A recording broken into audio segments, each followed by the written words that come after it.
Inform human, आप तक सच पहुंचे, यही हमारी कोशिश है।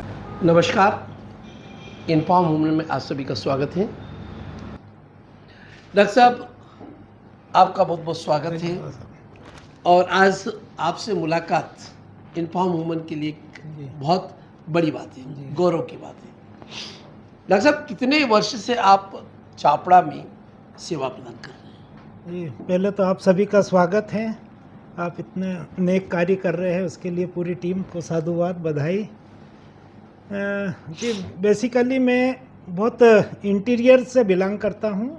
डबल चौकी के पास गांव खराड़िया करके एक बहुत छोटा गांव था।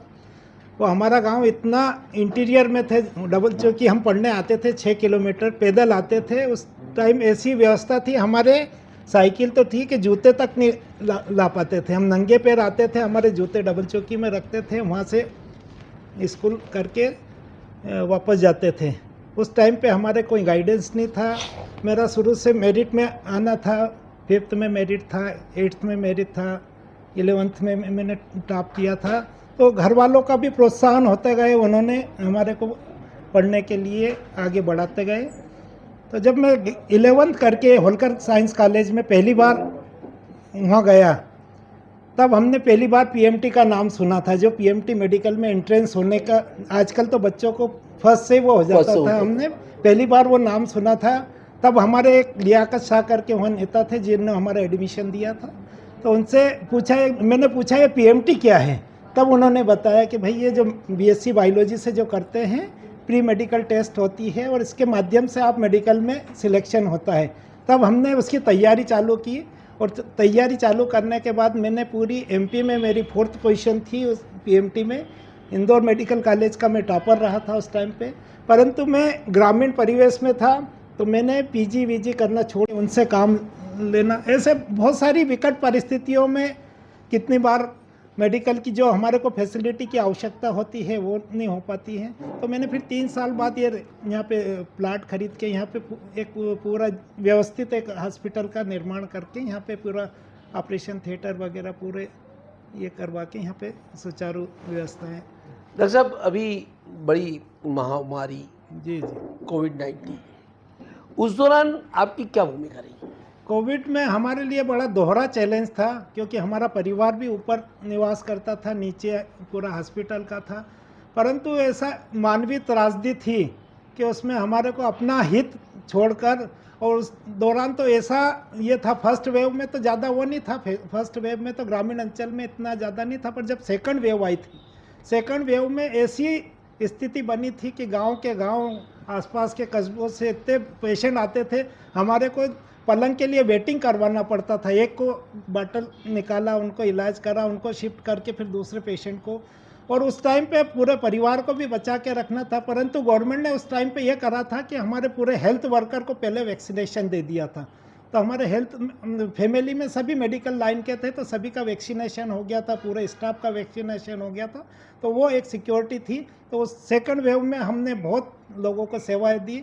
यहाँ पर कितने ही मरीजों को बचाने की कोशिश करी। जो गंभीर स्थिति में थे उन्हीं को इंदौर की तरफ शिफ्ट किया, बाकी माइल्ड मॉडरेट को तो यहाँ काफ़ी, उस टाइम पे दवाइयों का भी बहुत शॉर्टेज था। कितने हमारे मित्रों से दवाइयों की व्यवस्था करवाई, ऑक्सीजन की शॉर्टेज थी, कितने स्वयंसेवी संस्थाएं उन्होंने व्यवस्था करवाई। तो इस टाइप से बहुत एक वो लाइफ में पहला एक्सपीरियंस था कि जब मौत हमारे सामने, जो आदमी हंसता खेलता आ रहा था, थोड़े दिन बाद पता लगता है कि वो एक्सपायर हो रहा है। तो बहुत मानवीय त्रासदी थी वो। और उस मानवीय त्रासदी को आपने फेस करते हुए लोगों को कोरोना काल से बचा करके उनको जीवन दान दिया है। डॉक्टर साहब, आपने जैसे बताया कि मेरी फैमिली में सभी चिकित्सा के क्षेत्र से, आपके कितने बच्चे हैं और मेरे क्या योग्यता प्राप्त करके वो सेवा कर रहे हैं? मेरे 2 बच्चे हैं, एक बालक है, एक बालिका है।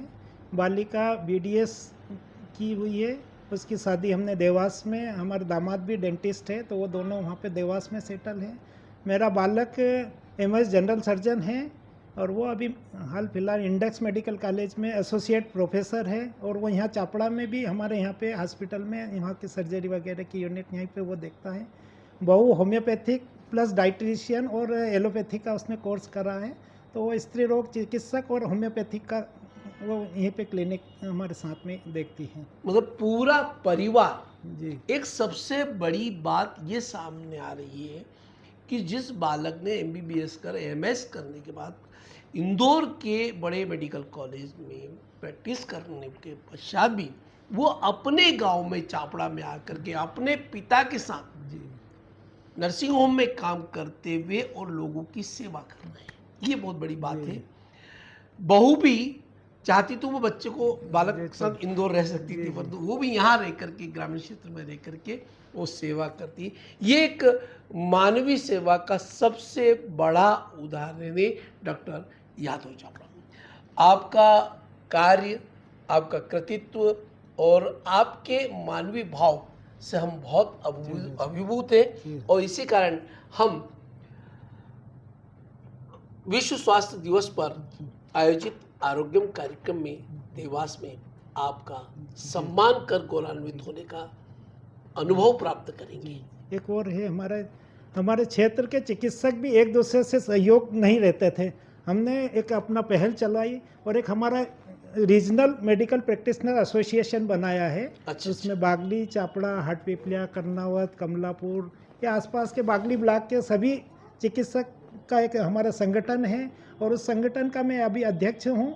और हम महीने या 15 दिन, महीने, 1.5 महीने, 2 महीने में एक मीटिंग रखते हैं और उसमें भी हमारा सब चिकित्सकों का कुछ बाहर से डॉक्टरों से कोई लेक्चर बुलवाते हैं, उनसे कुछ अपडेट मेडिकल साइंस के बारे में, तो किस कंपनियों के माध्यम से वो हमारा सेमिनार, CME वगैरह, ये भी एक अच्छा, ताकि यहाँ के भी हमारे जो क्षेत्र के चिकित्सक है वो आज की जो चिकित्सा पद्धति में क्या क्या नई चीज़ें हो रही है वो भी अपडेटेड होते हैं। बहुत बड़ी बात है ये यूनिटी लेकर के चलना।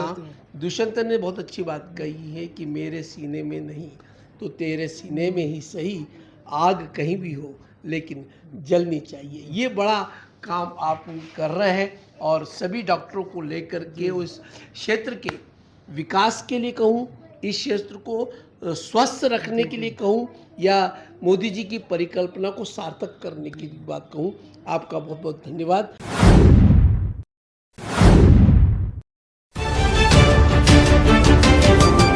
इन्फॉर्म ह्यूमन, आप तक सच पहुंचे, यही हमारी कोशिश है।